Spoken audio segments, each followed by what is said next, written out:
Iga, igalang na lang po natin ang patay. Kayo, kailangan lang natin ng $10,000 para maiuwi. Dala ng sakay ng aeroplano para sa Pilipinas na lang siya i-cremate. Huwag na natin siyang i-cremate. Hindi nga po pwedeng hindi siya i-cremate. Yun ang gusto ni Mark, kaya yun ang masusunod.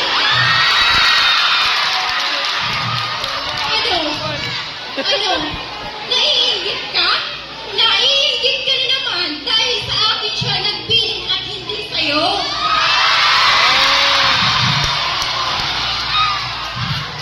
Alam ko lang si Mark, pero hindi mo siya pag-aari.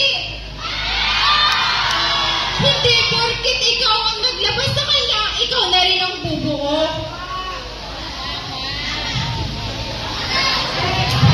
Kung ano man yun si Mark, dahil yun kung ano siya, yun ay dahil sa mga naging parte ng buhay niya.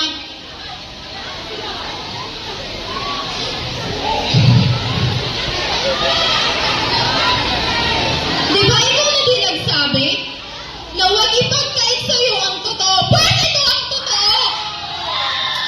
Harapin mo ang totoo. Minahal ko lang naman ang anak mo. Mahal ko ang anak ko. Minahal rin kita. Ikaw, minahal kita. Wrong turn na ganyan.